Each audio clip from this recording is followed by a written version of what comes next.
ఈ మొదట దేవుని వాక్యంలోకి వెళ్ళిపోదాము. యెషయా గ్రంథం 25వ అధ్యాయము, యెషయా గ్రంథము 25వ అధ్యాయము 6, 7 వచనాలను నేనే చదువుతా ఉన్నా మొదట, తర్వాత మీరు చదవండి.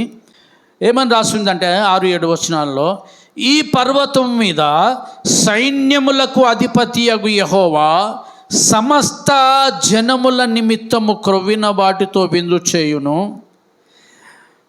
మడ్డి మీదనున్న ద్రాక్ష రసముతోనూ మూలుగు గల కొవ్విన వాటితో విందు చేయును. మడ్డి మీది నిర్మలమైన ద్రాక్ష రసముతో విందు చేయును.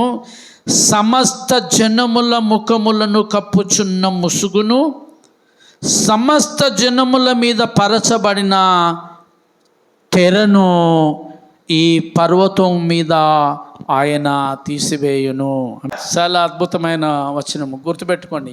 ఈ పర్వతము అంటా ఉన్నాడు. ఈ పర్వతము, ఆ పర్వతం ఏందో ముందుగా తర్వాత తెలుసుకుందాం. కానీ ఇది నా అంశం ఏంటంటే, సమస్త జనముల ముఖముల మీద కప్పుచున్న ముసుగు తొలగిపోద్దంట. సమస్త జనముల ముఖముల మీద ఉన్న ముసుగు ఏం చేస్తాడంట? ఆయన తొలగించబోతా ఉన్నాడు. తొలగిపోతుంది. రెండవది ఏంటంటే, సమస్త జనముల హృదయములను కప్పుచున్న తెర, ఒక తెర ఉందంట. ఆ తెరను దేవుడు తొలగించబోతా ఉన్నాడంట. ఎక్కడయ్యా తొలగించేది ఇది? ఒక రకంగా చూస్తే దీన్ని ఏమంటారంటే, కళ్ళ మీద ఆపరేషన్ జరుగుతుంది, హృదయం మీద ఆపరేషన్ జరుగుతుంది. సమస్త జనముల ముఖముల మీద కప్పుచున్న తెర తొలగిపోద్దా, ముసుగు తొలగిపోద్దంట. ఇప్పుడు నేనంట, ముసుగు ఎక్కడ వేసుకుంటారు నాకు చెప్పండి, చెప్పండి. ముసుగు ఎక్కడుంటుంది? అంతే, ముఖానికే. తర్వాత తెర ఒక్కటి ఉన్నదంట. తెర, అడ్డు తెర, అది హృదయముల మీద తెర ఉన్నదంట. కాబట్టి ఇప్పుడు ఈ ముసుగు, ఈ తెర తొలగించబోతున్నాడు దేవుడు. ఆమేన్ చెప్పండి. హల్లెలూయా. లేదా తెర, మా ముఖాల మీద ఏమీ ముసుగు లేదయ్యా అనే వాళ్ళు చేతులు లేవట్టండి. లేదా మన ముఖాల మీద ముసుగు ఏంటిదో ఆ ముసుగు ఒకసారి చూద్దాము. ఇది ఎక్కడ జరుగుతుంది అంటే, మొట్టమొదటి నేను చెప్తున్నా, ఇది క్రీస్తు శకము 70వ సంవత్సరములో, క్రీస్తు శకము 70వ సంవత్సరములో యేసు ప్రభువు ద్వారా చెప్పబడినటువంటి ప్రవచనం ఇది. ఆమేన్. హల్లెలూయా. యెషయా భక్తుడు రాసిన ప్రవచనాన్ని మళ్ళీ యేసు ప్రభువు కూడా దీన్ని చెప్తా ఉన్నాడు. దీని గురించి మాట్లాడుతూ ఉన్నాడు శిష్యులతో. ఎవరితోనూ అంటే, యోహాను, యాకోబులతో మాట్లాడుతూ ఉన్నాడు. ఒక పర్వతం మీదకి తీసుకెళ్ళిండు ఆయన. ఏ పర్వతం అది అంటే, ఒలీవల కొండ అనబడిన పర్వతం మీదకి తీసుకెళ్ళి, ఆ పర్వతం మీదకి పోయిన తర్వాత యోహాను, యాకోబులు అంటారు కదా, అంటే మొట్టమొదటి ఊళ్ళో ఉన్నప్పుడు, యేసుప్రభు ఊళ్ళోకి వచ్చినప్పుడు ఆ మందిరము నిండా వ్యాపారం జరుగుతూ ఉంటే కొర్రాళ్ళతో వాళ్ళని కొట్టి వాళ్ళందరిని వెళ్ళగొట్టిన తర్వాత శిష్యులు చెప్తారు, ఏమని చెప్తానంటే, అయ్యా చూసినవా ఈ దేవాలయము? అయ్యా దీన్ని 70 సంవత్సరాలు కట్టినరయ్యా మా వాళ్ళు.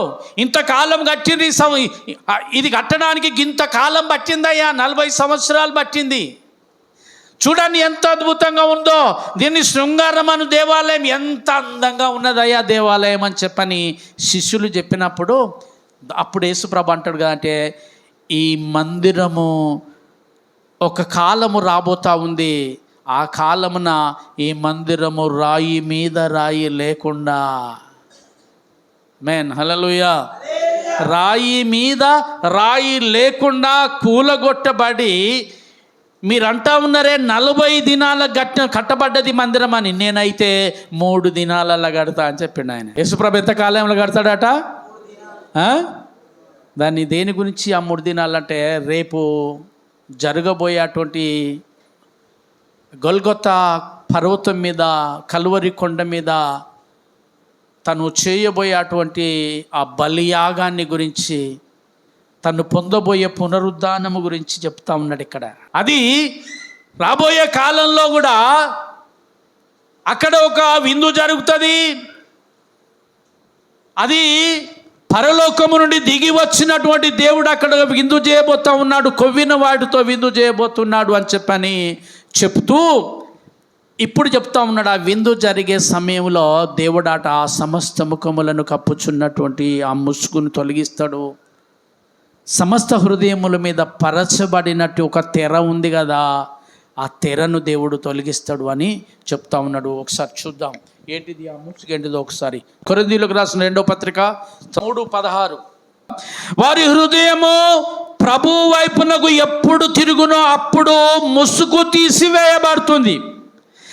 ఏంటిది ఆ ముసుగు అని చెప్పంటే, పాత నిబంధనలో మోషేతో మాట్లాడుతున్నప్పుడు ఇదిగో ప్రభా నేను నిన్ను చూడాలి అని చెప్పని మోసే అడిగినప్పుడు, నువ్వు నన్ను ముఖాముఖిగా చూడలేవు కానీ నేను ఇదిగో ఇక్కడ ఒక బండ ఉంది, ఈ బండ చాటు గుండా వెళ్ళిపోతా, ఆ బండకు సందు ఉన్నది, నువ్వు ఆ బండ చాటున దాక్కుంటే ఆ సందులోకి వెళ్ళి చిన్న సందు గింతుందా సందు, హల్లెలూయా, ఆ బండ సందు ఎంత ఉన్నదట, గింతుందంట, ఈ సందులో నుండి చూడు నన్ను అన్నాడు. మోసే ఆ సందులో నుండి చూసిన తర్వాత మోసే ముఖమంతా ఎట్లా అంటే మనము చూడలేనంతగా వెలుగుతూ ఉన్నదంట. అప్పుడు ఇశ్రాయేలు ప్రజలందరూ వచ్చి, మోసే నీ ముఖం చూడలేకపోతా ఉన్నావు, నీ ముఖం కప్పుకో అన్నారు.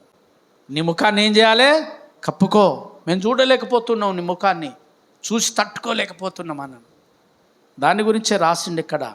అప్పుడు మోసే ముఖాన్ని కప్పేసుకున్నాడంట. ఆమేన్, హల్లెలూయా. గుర్తుపెట్టుకోండి దైవజనమా, మోసే పాత నిబంధనకు నాయకుడు. మోసే పాత నిబంధనకు మధ్యవర్తిలాగా ఉన్నాడు, అంటే ధర్మశాస్త్రానికి మధ్యవర్తిలాగా ఉన్నాడు. ఎప్పుడైతే కొత్త నిబంధనలోని యేసు ప్రభు ఈ భూమి మీదకి వస్తాడో అప్పుడు పాత నిబంధన అనేటువంటి ఆ ముసుగు తొలగిపోతుంది. యేసు ప్రభు ఈ భూమి మీదకి వచ్చినప్పుడు, యేసు ప్రభు ఈ భూమి మీద నడుస్తూ ఉన్నప్పుడు, యేసు ప్రభు ఈ భూమి మీద దేవుని కార్యాలు చేస్తూ ఉండగా పాత నిబంధన అనబడినటువంటి ఆ యొక్క ముసుగు తొలగిపోతూ ఉంటుంది. అదే రాస్తా ఉన్నాడు ఇక్కడ. ఆయన ఏం రాస్తానుడో చూడండి ఒకసారి. ఏంటిదయ్యా ఆ ముసుగు అంటే, వారి ముసుగు వారి హృదయముల మీద ముసుగున్నది, వారి హృదయము ప్రభువు తట్టుకు ఎప్పుడు తిరుగునో. ఆమేన్, హల్లెలూయా. ఎప్పుడు తిరుగుతుంది చెప్తాడా ఎవరైనా? యేసు ప్రభు వైపు మన హృదయం ఎప్పుడు తిరుగుతుంది? ఆయన దేవుడు అని అనుభవపూర్వకంగా తెలుసుకున్నప్పుడు మన హృదయము ఆయన వైపు తిరుగుతుంది. అందుకే భక్తుడు రాస్తాడు, రుచి చూసి ఎరిగి తిని యెహోవా ఉత్తముడని. అంతే, రుచి చూడకుండా మీ హృదయాలు దేవుని వైపు తిరగలేవు. నేను అనుకుంటున్నా ఇప్పటికీ కూడా మీకు దేవుని రుచి ఏందో తెలియలేదేమో అనిపిస్తుంది నాకు. ఎందుకంటే లోబడరు, చూస్తూ ఉంటాను నేను. దేవునికి లోబడడం అంటే ఏంటిదో తెలుసా? ఇప్పుడు నేను చెప్పినావు కదా, జ్ఞాపకము చేసుకోవడము అంటే ఒకరి పట్ల ప్రేమపూర్వకమైన శ్రద్ధ కలిగి ఉండడం అని చెప్పిన కదా. దేవుని పని చేసేటప్పుడు ప్రేమపూర్వకమైన శ్రద్ధతో చెప్తానరా, మీకుందా? ప్రేమపూర్వకమైన శ్రద్ధ ఉన్నదా దేవుని పట్ల? ఒకవేళ ఆ ప్రేమపూర్వకమైన శ్రద్ధ మీలో ఉండేంత కనుక నిజంగా మీరు దేవుని రుచి చూసినట్టే. ప్రేమపూర్వకమైన శ్రద్ధ మీకుండి మీరు దేవుని రుచి చూసినట్లయితే కనుక దేవుని మందిరాన్ని విడిచిపెట్టారు. నేనంట ఇప్పుడు మీరే ఒక ఇల్లు కట్టుకున్నారండి. మీ ఇంట్లో మీ తర్వాత ఎవరు ఉండాలి? ఎవరుంటారు చెప్పండి? మీ కొడుకు. ఎవరుంటారు చెప్పండి? ఎవరుంటారు? మీ వారసుడు మీ కొడుకు ఉండాలి, అంతేనా కదా? ఇప్పుడు నేను ఒక మందిరాన్ని కట్టుకొని నేను పాస్టర్గా సేవ చేస్తాను, నా తర్వాత ఎవరు చేయాలి? మళ్ళా నా పిల్లలు వారసులు కాదా? బైబిల్లో వారసులు, బైబిల్ ప్రకారం వారసులే మీరు అనుకుంటున్నారేమో. దేవుడు నిర్గమకాండం 12వ అధ్యాయంలో 12 వచనాల తర్వాత ఏమంటాడంటే మోషేతో చెప్తాడు దేవుడు, అహరోను కుమారులను అభిషేకించు, వాళ్ళను సేవ కొరకు అభిషేకించమన్నాడు. అంటే అహరోను కొడుకులు సేవ చేయాలి. ఇట్లా ఏదుంటే మోషే తర్వాత ఎవరు చేయాలి చెప్పండి? మోషే తర్వాత ఎవరు చేయాలి? మోషే కొడుకులు చేయాలి, అంతేనా కదా? మోషే ఇశ్రాయేలీయులను నడిపించిండు, మోషే కొడుకులు ఉన్నారు. తర్వాత నాయకుడు ఎవరు కావాలి? మోషే కొడుకు కావాలి, అంతేనా కదా? ఇప్పుడు నేను అంటున్నా, ఎమ్మెల్యే ఉంటాడు కదా, ఆయన తర్వాత మళ్ళా ఒకవేళ ఆయన రిటైర్ అయింది అనుకో, ఎవరు కావాలనుకుంటాడు? వాళ్ళ కొడుకే కావాలనుకుంటాడు, అంతేనా కదా? వాళ్ళ కొడుకు ఇస్తారా? అయ్యారా నా కొడుక్కి ఈ సీట్ అంటాడు, అంతే. ఒక మంత్రి కూడా ఆయన ఒకవేళ రిటైర్మెంట్ తీసుకోవాలంటే ఆయన అడుగుతాడు, నా కొడుకు ఇవ్వాలి లేకపోతే నా బిడ్డకి ఇవ్వాలి, అంతేనా కదా? ఎవరో ఒకరు. కానీ మోషే తర్వాత సేవ చేయడానికి మోషే కొడుకులను వాడుకోలే దేవుడు, యెహోషువను వాడుకున్నాడు. ఆమేన్, హల్లెలూయా. ఇశ్రాయేల్ ప్రజలను కానాను దేశాన్ని నడిపించడానికి ద్వితీయోపదేశకాండం 28వ అధ్యాయంలో ఈ మాటలు ఉన్నాయి.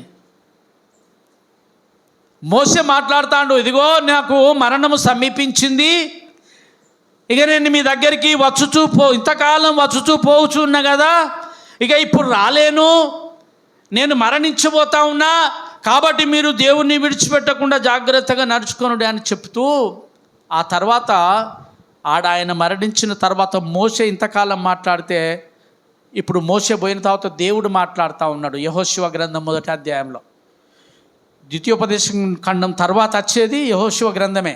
కాబట్టి యెహోషువ 1వ అధ్యాయం 1వ వచనంలో అంటాడు, ఇదిగో నా సేవకుడైన మోషే పోయిండు కదా, మోషే పరిచారకుడైనటువంటి యెహోషువ ఇప్పుడు మిమ్మల్ని నడిపిస్తాడు. ఇది దేవుని బిడ్డలారా, ఎందుకు మోషే కొడుకులకి ఇయ్యలేదు, యెహోషువకి ఎందుకు ఇచ్చిరో చెప్తారా? నాకు చెప్పండి. మోషే కొడుకులకి ఇవ్వాలి కదా, మోషే తర్వాత ఎవరు నడిపియాలి? మన ప్రకారం అయితే, అంతేనా కదా? మోషే కొడుకులు, అంతేనా? కానీ మోషే కొడుకులు మందిరమును పట్టుకొని ఉండేవాడట ఇప్పటికీ. అంటే దేవుని పట్ల యెహోషువకు ప్రేమపూర్వకమైన శ్రద్ధ ఉన్నది. వారిని దేవుని బిడ్డలారా దేవుడు ఆశీర్వదిస్తాడు దేవుని మందిరంలో. అలాంటి ఎవరికైతే దేవుని పట్ల, దేవుని మీద, దేవుని పని మీద, దేవుని మందిరం మీద, దేవుని కార్యాల మీద ఎవరైతే ప్రేమపూర్వకమైన శ్రద్ధ, బలవంతమైన శ్రద్ధ కాదు. పాస్టర్ ఊరికి అంటాడు కదా, పోయి కొంచెం ముందుగా పోయి ఆ చేపలు తొలిపేద్దాం. పాస్టర్ ఊరికి అంటాడు కదా, కొంచెం ముందుగా పోయి ఆ మందిరం ఊడుద్దాం, అంతేనా కదా? ఊడ్చేద్దాం. ఇది ప్రేమపూర్వకమైన శ్రద్ధ? ఒకరు చెప్పితే చేయడం వల్ల, చెప్పడం వల్ల చేసే శ్రద్ధ ఇది. ఒకరు చెప్పడం వల్ల చేసే శ్రద్ధ ఇది, ప్రేమపూర్వకమైన శ్రద్ధ కాదు. దేవుని పట్ల యెహోషువకు మాత్రం ఆ విధంగా లేదు. యెహోషువకు ఎవరు చెప్పలేదు. యెహోషువ దేవుని కార్యముల పట్ల, దేవుని మందిరం పట్ల ప్రేమపూర్వకమైన శ్రద్ధ కలిగి ఉన్నాడు. ప్రైజ్ ది లార్డ్, హల్లెలూయా, హల్లెలూయా. నువ్వు దేవుని మీద నీకు ప్రేమ పూర్వకమైన శ్రద్ధ ఉన్నది అని అంటే నువ్వు దేవుని రుచి చూసి ఎరిగినట్టే. ఎవరైతే రుచి చూసి దేవుణ్ణి ఎరిగి ఉంటారో వారి హృదయముల మీద కప్పబడినటువంటి తెర తొలగిపోతుంది. ఒకసారి చూద్దాం ఇంకొకటి. 2 ఎఫెసీయులకు రాసిన పత్రిక, త్వరగా ఎఫెసీయులకు రాసిన పత్రిక 4వ అధ్యాయము 18వ వచనం చదవండి నేను ఒకసారి. వారైతే అంధకారమైన మనసు గలవారై తమ హృదయ కాఠిన్యము వలన తమలో ఉన్న అజ్ఞానము చేత దేవుని వలన కలుగు జీవమునకు కలుగు వేరుపరచబడిన వారై తమ మనస్సునకు కలిగిన వ్యర్థత అనుసరించి వ్యర్థత అనేది ముసుగిది. తమ మనస్సులకు ఏం కలిగిందంట? ఏమంటున్నా? వ్యర్థత అనే ముసుగు. ఎక్కడ అంటే ఆ కలువరి కొండ మీద రేపు దేవుడు తొలగించబోతున్నాడు. మేన్ హల్లెలూయా. అంత మాత్రమే కాదు, ఇంకేమేమి ముసుగులు ఉన్నాయో చూద్దాం దీంట్లోనే. వారైతే అంధకారమైన, ఒకటి వారి కళ్ళకి ఏమున్నదంట? అంధకారం ఉన్నది. వాళ్ళ మనసుకు అంధకారం ఉన్నది. ఆమేన్ హల్లెలూయా. మీకు మన శరీరానికే కళ్ళు ఉన్నాయని మనం అనుకుంటాం కదా. ఒక భక్తుడు రాసిండు, ఒక మనిషి హృదయానికి కూడా కళ్ళు ఉంటాయట. హృదయము చూస్తుందంట, మన హృదయము చూస్తుందంట, మనసుకు కూడా కళ్ళు ఉంటాయంట. కాబట్టి దైవజనమ వాళ్ళ మనసుకి ఏమున్నదట అంటే అంధకారమైన ముసుగున్నదంట. అంధకారం అంటే ఏంటిది? చీకటి. కనబడతలేడు దేవుడు. ఎవరి మనసు మీదనైతే అంధకారం అనే ముసుకుంటుందో వారు దేవుణ్ణి స్పష్టంగా తెలుసుకోలేరు, దేవుని కార్యములను స్పష్టంగా తెలుసుకోలేరు. ఒక మాటలో చెప్పాలంటే దేవుని ప్రేమను చూడలేరు, స్పష్టంగా చూడలేరు దేవుని ప్రేమను. ఎవరి మనసు అంధకారంలో ఉంటుందో వాళ్ళు చూడలేదు. రెండవది ఏంటి అంటే హృదయ కాఠిన్యం. ఇది దారుణం. ఇది ఎంత చెప్పినా కూడా చూడండి, వినరు వాళ్ళు. ఇది ఈ సంఘములో పేటెంట్ హక్కుగా ఉన్నది. హృదయ కాఠిన్యం అనేది గోపనపల్లి సంఘస్థులకు పేటెంట్ హక్కు. Praise the lord. హల్లెలూయా. ఎందుకయ్యా అంటే ఎన్నిసార్లు బ్రతిమిలాడి చెప్తున్నామ్మా, 10 గంటలకు రండి అమ్మా, 10 గంటలకు అని. హల్లెలూయా. ఇది కదా, దీన్నే హృదయ కాఠిన్యము అంటారు దేవుని బిడ్డలారా. మొన్న రాత్రి చాలా రోజులు అవుతుంది ప్రభా, ఒక మాట చెప్పనా? నేను మీకు చెప్తాను, నా కొరకు ప్రార్థన చేయండి. కొన్ని రోజుల నుండి నిద్రపోతలేను నేను. రాత్రంతా నా కళ్ళకు నిద్ర రావడం లేదు. కనీసము మత్తు ఉంటుంది కదా, నిద్ర మత్తు ఆ కళ్ళ మీదకి వస్తాయి కదా, అది కూడా రావడం లేదు. హల్లెలూయా. అది కూడా రావడం లేదు. ఏం చేయాలి? దేవుని దగ్గర కూర్చుంటే దాదాపు ఇంకంతే, ఇక ఎంతగా వెళ్ళిపోయినావు దేవునిలోకి. ఆమేన్ హల్లెలూయా. కళ్ళు కూడా ఆ దినాన కనబడడం లేదు, చాలా మస్క్ అయిపోయినాయి కళ్ళు. కన్ను లేకపోతే ఎట్లా ప్రభా? కన్ను కావాలి కదా, కళ్ళు లేకపోతే ఎట్లా? ఏడ్చిన బాగా. నేను ఏం లేకపోయినా బతుకుతానేమో, కానీ నిజం చెప్తున్నా మీ అందరి ముందు, అన్నం లేకున్నా, నీళ్ళు లేకపోయినా, ఏం లేకపోయినా బతుకుతా కావచ్చు, కానీ బైబిల్ చదువుకోకుండా బతక. అందరు సెల్లు లేకపోతే బతకరు కావచ్చు, నాకు ఈ సెల్లు లేకపోయినా, అన్నం లేకపోయినా, ఏది లేకపోయినా నేను బతుకుతా, కానీ ఒక బైబిల్ చదవకుండా నేను బతకను. మీకు చెప్తున్నా, ఇది చదువుకోవాలి నేను అంటే నాకు కళ్ళు కావాలి ప్రభువా, తీసేకు అన్న రాత్రంతా ఏడ్చిన. ఆమేన్ హల్లెలూయా. దేవుడు మళ్ళా నా మీద జాలి చూపిండు. దేవునికి స్తోత్రం. హల్లెలూయా. కాబట్టి దైవజనమా, హృదయ కాఠిన్యం అనేది ఒక ముసుగే. అది మన కళ్ళ మీద ఉన్నటువంటి ముసుగు. అది ఎన్నిసార్లు చెప్పినా కూడా ఆ ముసుగు తొలగడం లేదు దేవుని బిడ్డలారా. ఎప్పుడు తొలుగుతుంది అయ్యా అని చెప్పంటే, యేసుప్రభు కాలంలో అన్నాడు, అది గొల్గొతా కొండ మీద ఆ ముసుగు తొలగిపోతుంది అని చెప్పన్నాడు. ఒకటి ఏందంట, అంధకారమైన వారి మనసు అంధకారం అని ముసుకున్నది. హృదయ కాఠిన్యము అనే ముసుగు, అజ్ఞానం అనే ముసుగు, ఈ ముసుగులన్నీ కలిసి ఏం చేస్తా ఉన్నాయట అంటే దేవుని వలన కలుగు జీవమునకు దూరమైపోయిన మనసు. అబ్బా, ఇది దారుణం. ఇదైతే దేవుని వలన కలుగు జీవమునకు దూరం చేసినాయంట ఇవన్నీ, ఈ ముసుగులు అంట. దేవుని వలన కలిగే ఆశీర్వాదానికి కూడా దూరం చేస్తాయి ఇవి. దేవుని వలన కలిగే దీవెన ఉన్నది చూసినావా, ఆ దీవెన రాకుండా అడ్డుపడే ముసుగిది, కనబడది. నేను ఒక మాట చెప్తున్నా, నా వైపు తిరగండి దయచేసి, ఒకసారి నా వైపు చూడండి. ఒక దినము ఒక రాజుగారు, నా దేశంలో ప్రజల జీవితాలు ఎట్లా ఉన్నాయి, ఎట్లా బ్రతుకుతూ ఉన్నారు, ఏం తింటూ ఉన్నారు, కరువు వచ్చింది, ఈ భయంకరమైన కరువు వచ్చింది కదా, ఈ కరువు కాలంలో ఏం తిని బతుకుతూ ఉన్నారు నా ప్రజలని ఒకసారి చూద్దామని మారువేషంలో ఆ రాజ్యం అంతా తిరుగుతూ ఉన్నాడంట. రాజ్యం అంతా తిరిగి చివరికి ఒక ఊరిలో, గోపనపల్లి అనే ఊరిలో లాస్ట్కి ఒక ముసలమ్మిల్లు ఉన్నదంట. పాపం ఆ అమ్మ దగ్గరికి పోయిండు. అమ్మ దగ్గరికి పోయి, అమ్మ మారువేషంలో ఉన్నాడు. అమ్మ బాగున్నారా? అయ్యా బాగున్నాం. ఏం వండుకున్నారమ్మా అంటే, ఏం లేదయ్యా, ఏం లేదు, కొన్ని బియ్యం ఉంటే పెట్టుకున్నామయ్యా, కూర ఏం లేదు, ఏదో కారప్పొడో అది ఇది వేసుకొని తిని బతుకుతాం ఈ దినానికి అని చెప్పి అన్నదంట. ఆమె బీదరికం అంతా చూసిండంట. మెన్ హల్లెలూయా.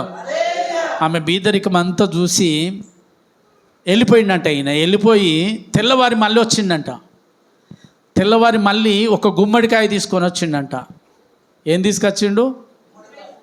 అమ్మ నిన్నేం కూర చేసుకోలేదన్నావు కదా, ఈ గుమ్మడికాయ తీసుకో అమ్మ, ఈ గుమ్మడికాయ తీసి కూర వండుకో అమ్మ అని చెప్పని ఇచ్చిండంట.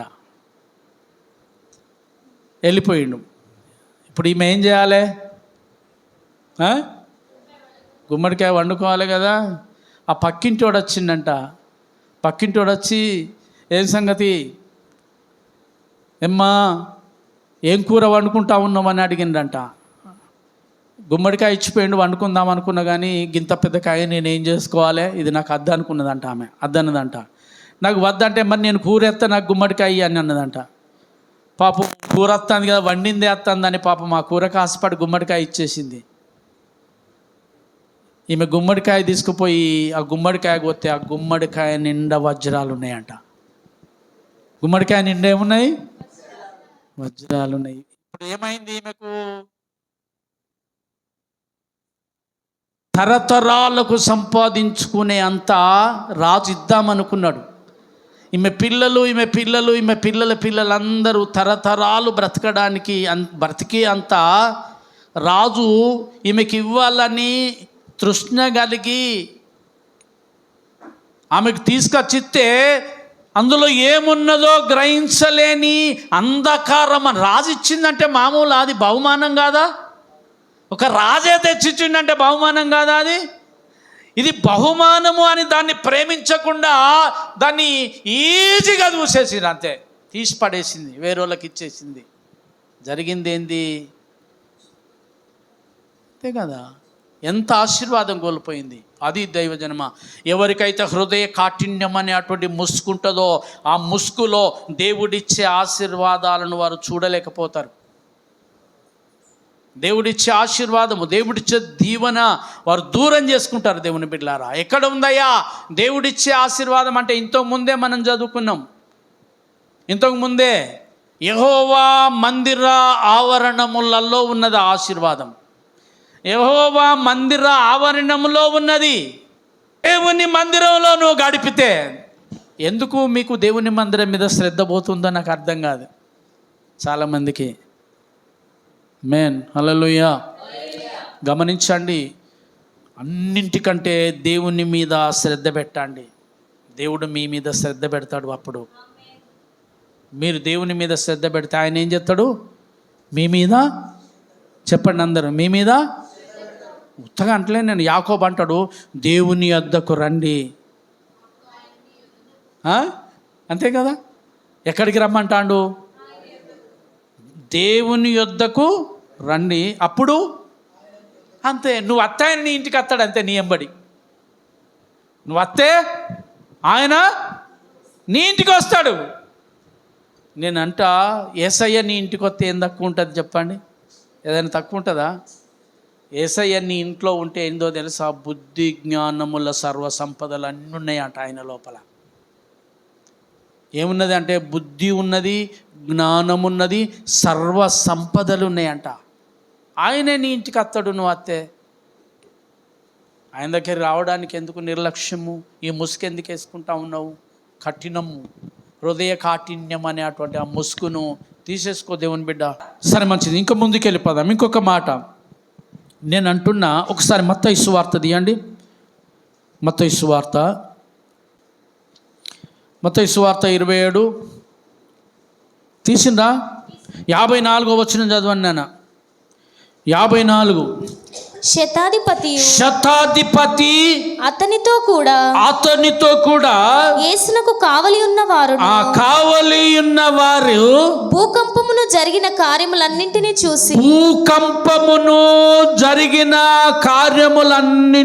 చూసి మిక్కిలి భయపడి. ఏం జరిగింది? మిక్కిలి భయపడి నిజముగా ఈయన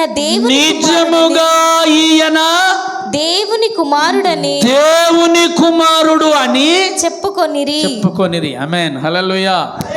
నా వైపు చూడండి. ఇప్పుడు ఎవడు ఈ శతాధిపతి?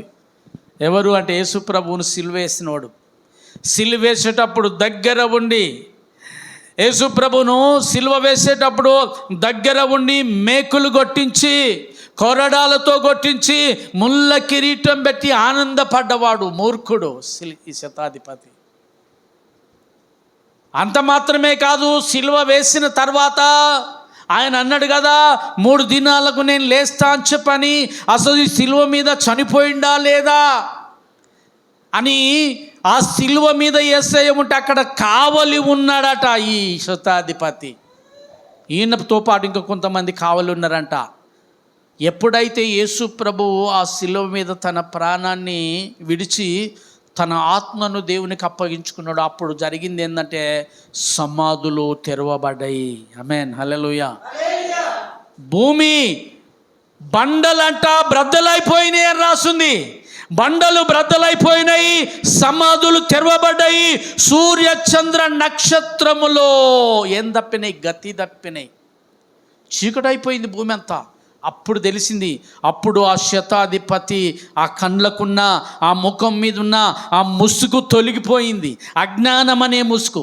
ఇంతకాలం ఈయన దేవుడాన్ని ఒప్పుకోలేదు, ఇంతకాలము ఈయన దయ్యం పట్టిందన్నాడు, ఇంతకాలము ఈయన మనుషుడు అన్నాడు, ఇంతకాలము యేసు ప్రభును ఇతని మతాన్ని బోధిస్తున్నాడు అన్నాడు, ఇంతకాలము యూదా మతాన్ని వ్యతిరేకిస్తున్నాడు అని చెప్పని కొట్టిన శతాధిపతి ఇప్పుడు ఏమంటా ఉన్నాడంటే ఇతడు నిజముగా దేవుని కుమారుడే. ఇప్పుడు లేవు, ఇంతకాలము చూసిన కన్నులు లేవు శతాధిపతికి. ఇంతకాలము కళ్ళకు ముసుకేసుకొని చూసిండు. దేవుని బిడ్డలారా, ఒక్కొక్కసారి మన కళ్ళకు కూడా ముసుకుంటుంది. నిజం, దేవుని ఆశీర్వాదాలు చూడలేని ముసుగు, దేవుని ప్రేమను పొందుకోలేని ముసుగు మన కళ్ళ మీద ఉంటుంది. ఒక మాట చెప్తున్నా, సమూయేలు గ్రంథంలో ఒక దినాన ఎలీషా కాలంలో ఫిలిష్తీయులు ఎలీషాను చంపుదామని శత్రువులందరూ రథాలు వేసుకొని వచ్చి ఇక్కడ ఎలీషా భక్తుడు ఉంటే ఈయన చుట్టూ రథాలు ఉన్నాయంట. ఈయన చుట్టూ గిరేసుకున్నారు, శత్రువులు గిరేసుకున్నప్పుడు ఎలీషా దగ్గర ఒక పనివాడు ఉన్నాడు, గేహాజీ. ఎలీషా పరిచారకుడు. గేహాజీ వాటిని అన్నింటినీ చూసి గడగడ వణుకుతా ఉన్నాడు. నా ఏలినవాడా, నీ చుట్టూ శత్రువులు ఉన్నారయ్యా, నిన్ను చంపడానికి వచ్చిర్రు, మనం పారిపోదామా అన్నాడు. ఇప్పుడు ఎలీషా చుట్టూ ఉన్న శత్రువులు కనిపిస్తూ ఉన్నారు గేహాజీకి. ఇప్పుడు ఎలీషా ఏమంటా ఉన్నాడో తెలుసా? మనం పారిపోదామా అంటే, ఇదిగో గేహాజీ, ఇప్పుడు చూడు ఒకసారి మళ్ళీ వాళ్ళ చుట్టూ చూడంటే ఎలీషా ఉన్న సైన్యముల వెనుక నాట, ఎలీషా చుట్టూన్న శత్రు సైన్యం వెనుక అగ్ని రథములు ఉన్నాయంట. ఆమేన్, హల్లెలూయా. అగ్ని రథములతోని దేవదూతలు అందరు దిగి వచ్చిందట వాళ్ళని చంపడానికి. అంతకుముందు కనిపించలే గేహాజీకి. ఎప్పుడైతే దేవుని కార్యము జరిగిందో, ఎప్పుడైతే ఎలీషా భక్తుడు ఆ గేహాజీ కన్నులు తెరవబడును గాక అని చెప్పిండో, వెంటనే గేహాజీ మీద కళ్ళ మీద ఉన్న ముసుగు తొలగిపోయింది. పాపపు ముసుగు, అది అజ్ఞానం అనే ముసుగు, అంధకారము అనే ముసుగు తొలగిపోయి అప్పుడు స్పష్టంగా కనిపిస్తూ ఉన్నాయి. దేవదూతలు ఎలీషా కొరకు అగ్ని రథములు వేసుకొని వచ్చున్నాయి అక్కడ ఎలీషా పక్షాన యుద్ధం చేయడానికి. తొలగిపోయింది. ఒక మాటలో నేను చెప్పనా, శిలువ మీద ఉన్న దొంగలలో వీళ్ళు ఏమన్నారంటే యేసు ప్రభును, ఇదిగో నువ్వు దేవుని కుమారుడు అయితే నిన్ను నీవు రక్షించుకొని. తర్వాత ఏమన్నాడు ఇంకో కుడి పక్క ఉన్న దొంగ? తర్వాత ఏమన్నాడు? ఏమన్నాడు? తండ్రి ఏమన్నాడు? పరదైసులో ఒక్కసారి నన్ను జ్ఞాపకము చేసుకో అయ్యా అన్నాడు. ఎందుకు అన్నాడంటే అప్పటి వరకు మాతో పాటు ఈయన కూడా దొంగే అనుకున్నాడు. వాడు దొంగలనే సిలువెత్తారు, దొంగలను, హంతకులను, నరహంతకులను వీళ్ళను మాత్రమే సిలువ వెత్తారు అప్పుడు ఆ కాలంలో. కానీ ఇప్పుడు యేసు ప్రభు ఎప్పుడైతే ఆ సిలువ మీద ఉన్నాడో, ఆ ఇద్దరు దొంగలు అనుకుంటా ఉన్నారు ఇతడు కూడా మాలాగా దొంగే కావచ్చు అనుకున్నారు. కానీ ఎప్పుడైతే ఆ దొంగ ఆ కన్నుల మీద ఉన్న ముసుగు తొలగిపోయిందో, ఆ కన్నుల మీద ఉన్న ముసుగు ఎప్పుడైతే తొలగిపోయిందో అప్పుడు యేసు ప్రభు కనిపిస్తూ ఉన్నాడు. ఈ దొంగకు దేవుడు కనిపిస్తూ ఉన్నాడు. ఆయన లోపల దైవత్వము కనిపించింది. అందుకే అప్పుడు దొంగ అన్నాడు కదా, అంటే తండ్రి ఒకసారి నీవు నన్ను నీ రాజ్యంలో జ్ఞాపకం చేసుకోమని చెప్పి అన్నాడు. అప్పుడు యేసుప్రభు అంటాడు, నేడు నీవు నాతో పరదైసులో ఉందువు. తెరుచుకున్నాయి మన కళ్ళు, వారి కన్నులు తెరుచుకున్నాయి. ఇక్కడ అంటా ఉన్నాడంటే, ఇక్కడ పౌలు కూడా పేతురు కొరింథీయులకు రాసిన పత్రికలో కూడా పౌలు ఏమన్నాడు అంటే, వారి హృదయముల మీద ఉన్న ముసుగు అన్నాడు. హృదయముల మీద ముసుకున్నదంట. నేను అంటున్నా, హృదయము ఏంటి తెలుసా? మొదటి కొరింథీ 3:16 మీ హృదయములు దేవుని ఆలయమని మీరు ఎరగరా? ఆమేన్, హల్లెలూయా. ఎరగరా? మీ హృదయములు దేవుని ఆలయములు. ఆ ఆలయములో పాత నిబంధన కాలములో ఒక తెర ఉండేది. పాత నిబంధన కాలంలో దేవుని యొక్క ఆ పరిశుద్ధ స్థలంలోనికి వెళ్ళకుండా ఒక అడ్డు తెర ఉండేది. ఇప్పుడు మీ హృదయాల మీద ఆ అడ్డు తెర ఉన్నది అన్నాడు పౌలు. కూడా చూద్దాము. ఇదే మత్తయి సువార్త 27వ అధ్యాయం 51వ వచనం చూడండి నాన్న. నాన్న లూకా 23:47 త్వరగా. ఆ శతాధిపతి లూకా 23:47 శతాధిపతి జరిగినది చూసి ఈ మనుష్యుడు నిజముగా నీతిమంతుడై ఉండనని చెప్పి దేవుణ్ణి మహిమపరచెను. ఎంతకాలం ఏమన్నాడు అసలు ఇతడు? యేసుప్రభు నీతిమంతుడు అన్నాడా? లేదు. ఇక్కడ కూడా జరిగింది ఏంటంటే, ఆ శతాధిపతి కళ్ళు తెరవబడ్డాయి అని రాసింది. చూసి అన్నాడు ఆయన. ఇంతకుముందు యేసు ప్రభువుని చూసే కన్నులు లేవు, లోకాన్ని చూసిన కన్నులు. ఇంతకాలము ఏం చూసిండు అంటే తిరుగుబాటును చూసిన కళ్ళు. ఇంతకాలం యేసు ప్రభు మీద తను పెంచుకున్న ద్వేషమే కనిపించింది. ఇంతకాలం యేసు ప్రభు మీద తను పెంచుకున్నటువంటి అసూయ కనిపించింది. కానీ ఇప్పుడు ఎప్పుడైతే ఆ శతాధిపతి ఆ కన్నుల మీది ముసుగు తొలగిపోయిందో అప్పుడు స్పష్టంగా యేసు ప్రభువును చూసిండు. దైవజనమ నా వైపు చూడండి దయచేసి. మీరు కూడా ఆ ముసుగు తొలగించబడకుండా దేవుని కార్యాలను స్పష్టంగా చూడలేరు. నేను అనుకుంటున్నా ఇప్పటి వరకు మీరు ఛాయను చూసిందేమో. మీరు చూసింది ఛాయ మాత్రమే, చూడలేదని నేను అనను. పూర్తిగా మీరు పూర్తిగా దేవునిలో లేరని నేను అనలేను. కానీ మీ ప్రవర్తనను బట్టి మీరు నడుచుకునే విధానాన్ని బట్టి నాకు తెలిసింది మీరు ఛాయను చూస్తున్నారు అంతే. ఇంకా మీ కళ్ళ మీద ఈ శతాధిపతిలాగా ముసుకున్నది, ఈ శతాధిపతిలాగా ముసుకే ఉన్నది. ఎప్పుడైతే ఆ ముసుగు తొలగిపోతుందో అప్పుడు పూర్తిగా దేవునికి లోబడతారు మీరు. పూర్తిగా దేవునికి లోబడతారు. ఈ లోకంలో అన్నిటికంటే ఎవరెక్కువ నీకు అని చెప్పంటే నాకు దేవుడే ఎక్కువ అని చెప్తారు. అప్పుడు ఎప్పుడైతే ఆ ముసుగు తొలగిపోద్దో అప్పుడే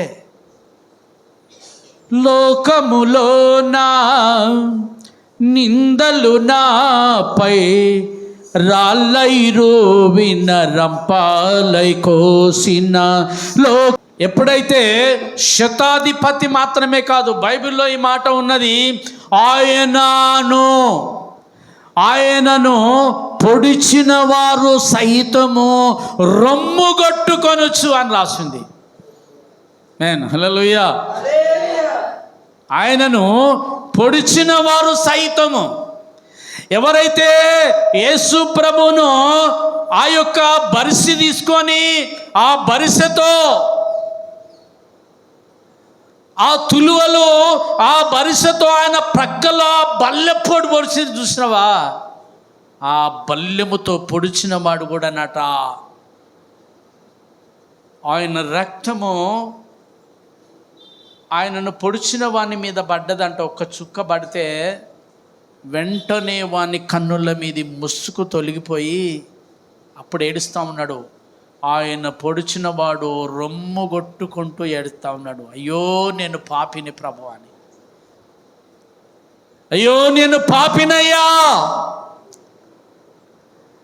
అయ్యా నేను నీ విలువ తెలుసుకోలేకపోయినా, అయ్యా నీ ప్రేమను తెలుసుకోలేకపోయినా, నేను పాపిని అని రొమ్ముగొట్టుకొనుచు ఏడుస్తూ ఉన్నాడంట. ఎప్పుడు అయ్యా అంటే ఆ గొల్గొతా పర్వతం మీద యేసు ప్రభు చేసిన ఆ బలియాగం ఉన్నదే, అదే సమస్త మానవాళికి జరిగే విందు అంటే అక్కడే.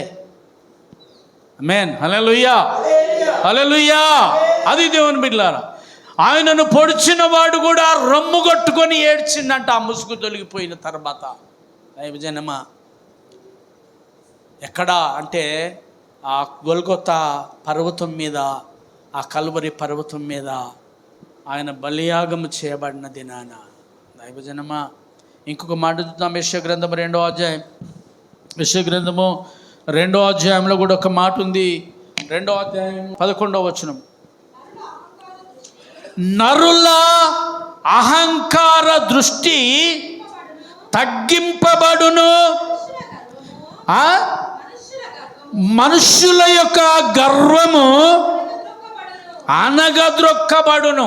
మేన్, ఆ దినమున యెహోవా మాత్రమే ఘనత వహించును. చాలు, ఆమేన్. ఇది దైవజనమా. ఎప్పుడైతే ఆ క్రీస్తు యొక్క ఆ సిలువ బలియాగాన్ని ఈ కళ్ళతో కాకుండా ఆత్మనేత్రములతో చూస్తావో, నీ హృదయముతో ఆ సిలువ బలియాగాన్ని ఎప్పుడు చూస్తావో, ఎప్పుడు యేసుక్రీస్తు ప్రేమ రుచి నీకు తెలుస్తుందో అప్పుడు బైబిల్ అద్భుతంగా ఉన్నది. నరుల అహంకార దృష్టి ఏమవుతుందట? తగ్గించబడును. అహంకారము తగ్గుతుంది. అహంకారం ఏమైపోద్ది అంటే అహంకారము నలగగొట్టబడుతుంది. అహంకారము స్థానములో జరిగేది ఏంటి అంటే నలిగిన హృదయం వస్తుంది. నలిగిన హృదయం. ఇంకా చెప్పు నాన్న, నరుల అహంకార దృష్టి చదువునానా తగ్గించబడును, మనుషుల యొక్క గర్వం ఏమవుతుందట? ఆమేన్, హల్లెలూయా. ఇది దినాన ఎంత గర్వమో మనుషులకు. యేసుప్రభు దేవుడు అని చెప్పంటే ఇది నాన్న తూలనాడుతూ ఉన్నారు, హేళన చేస్తూ ఉన్నారు. ఇంకా ఎన్నో ఎన్నో క్రూర కార్యాలు జరుగుతూ ఉన్నాయి దినాన భూమి మీద. ఎందుకు అని చెప్పంటే వారిలో ఉన్న గర్వము, అహంకారము. ఒక దినాన ఆ కొండ మీద ఎప్పుడైతే ఆ రెండవ రాకడలో ప్రభు ఆ కొండ మీదకి దిగొస్తాడో అప్పుడు వారి గర్వము, నరుల అహంకార దృష్టి తగ్గించబడుతుంది. వారికి ఉన్న గర్వము తొలగించబడుతుంది. తొక్కెత్తాడు. ఆమేన్, హల్లెలూయా. ఒక్క మాటలో చెప్పాలంటే అక్కడ తొక్కెత్తాడు ఆయన. అక్కడ ఒక తీర్పు జరగబోతా ఉంది. బైబిల్లో ఉంది, అక్కడనే సాతాను తలను దేవుడు ఏం చేస్తాడట అంటే చితకగొట్టిండట. కొలసి పచ్చికలో ఉంటుంది, సాతాను తలను చితకదొక్కిండట అక్కడ. దేవుని బిడ్డలారా, ఎక్కడా అంటే ఆ కల్వరి కొండ మీద. ఇంకో మాట చూద్దాం. బైబిల్లో యెషయా గ్రంథము 59:1 ఒక మాట ఉంటుంది, రక్షింపనేరకయుండునట్లు యెహోవా హస్తము, విననేరకయుండునట్లు ఆయన చెవులు. యెషయా గ్రంథము చదువునానా, రక్షింపనేరకయుండునట్లు యెహోవా హస్తము కురుచగాలేదు, విననేరకయుండునట్లు ఆయన చెవులు మందముగా లేదు. మీ దోషములో మీకును మీ దేవునికి అడ్డముగా వచ్చును, మీ పాపములో ఆయన ముఖమును మీకు మరుగుపరచును, కనుక ఆయన ఆలకింపకున్నాడు. ఆయన మొట్టమొదటి వచనంలో ఏమున్నది? రక్షింపనేరకై ఉండున్నట్లు యెహోవా హస్తము కూర్చగాలి, విననేరకై ఉండున్నట్లు చెవులు మందం కాలేదు. అయితే వినరాకుండా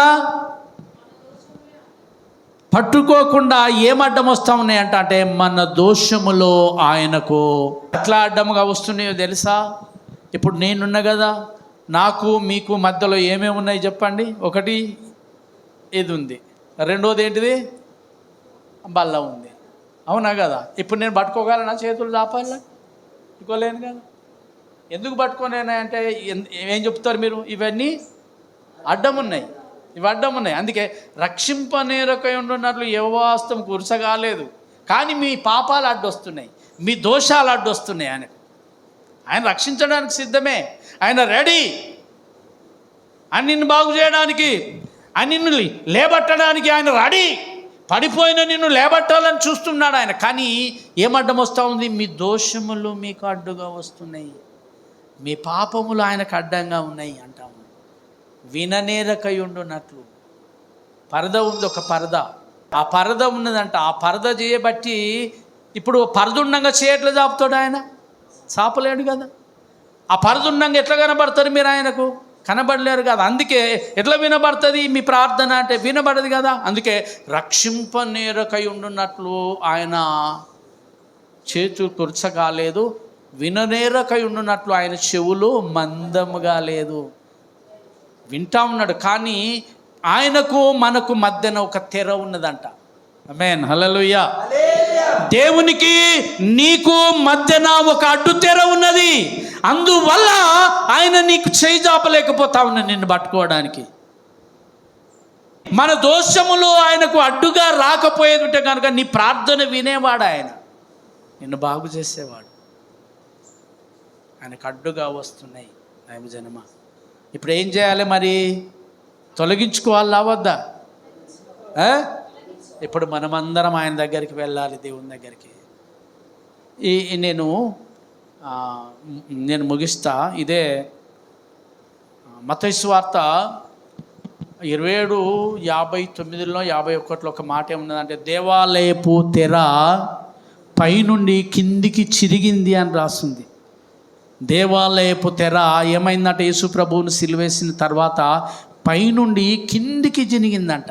మధ్యలో ఉన్న తెర జరిగింది. ఇప్పుడు నేను అంటున్నా, ఇప్పుడు అదొక తెర ఉంది, అది అయిపోయిన తర్వాత ఇదొక తెర ఉన్నది మీకు అడ్డం. ఇప్పుడు నేను మీకు కనబడతానా?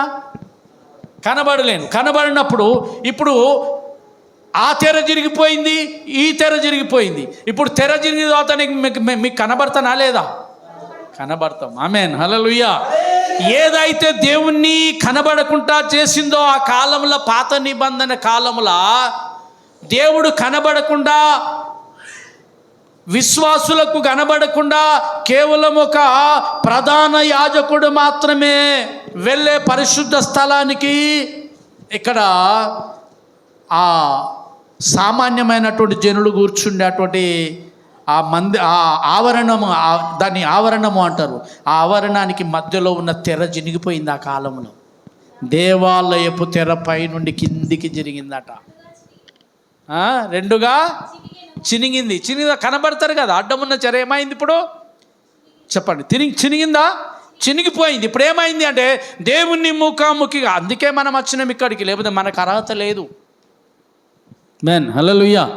మీకు అర్థమైందా? ఈ దినాన ఈ పులిపిట్ను మనం ఇక్కడ ముఖాముఖిగా చూస్తున్నామంటే కారణం ఆ తెర చినగడం వల్లనే. లేకపోతే పాత నిబంధన కాలంలో ఉన్న యేసుప్రభు రాకముందు ఉన్నటువంటి ఆ తెర చిన్నగపోయేది ఉంటే కనుక ఈ దినాన మనము దేవుని మందిరంలో ఇక్కడ ఉండేవాళ్ళం కాదు, ఆ బయట అక్కడ ఉండేవాళ్ళం. ఇక్కడ ఎవరు ఉండేదంటే ఆ స్థలంలో ఉండే వాళ్ళందరూ ఆ డోలు కొట్టి వాయిద్యాలు వాయించేవాళ్ళు. మళ్ళీ ఇక్కడ ఒక తెర ఉండేది. ఈ తెర లోపల యాజకుడు ఉండేవాడు. ఆ తెర జినిగిపోయింది కాబట్టి మీరు అందరు లోపలికి వచ్చారు, మనమందరం లోపలికి వచ్చినాం. ఆనాడు ఆ తెర జినగకపోయేది ఉంటే కనుక ఈరోజు నీకు నాకు మనందరికీ ఇందులోకి ప్రవేశము లేదు, లేనే లేదు. మందిరానికి వచ్చే ప్రవేశం నీకు లేకపోయే ఆ తెర జినగకపోతే. ఇప్పుడు నేనంట మానవ హృదయం మీద ఉన్న తెర జినగకపోతే నీ హృదయంలో దేవునికి చోటు ఉండదు. మన హృదయం మీద కూడా ఒక తెర ఉన్నది, అడ్డు తెర. అది దేవుణ్ణి చేర్చుకోకుండా, దేవుని చూడకుండా మన హృదయం మీద కూడా ఒక తెర ఉన్నది. దాన్ని ఏమన్నారో తెలుసా? రంగు రంగుల తెర. హృదయంలో ఉన్న తెర ఒకసారి చూద్దాం త్వరగా, నేను ముగిస్తా. నిర్గమకాండం తీయండి. నిర్గమకాండము 26వ అధ్యాయము.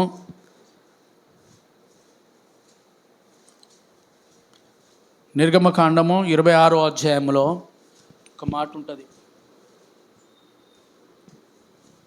తీసిందా? 31వ వచనం చూడండి.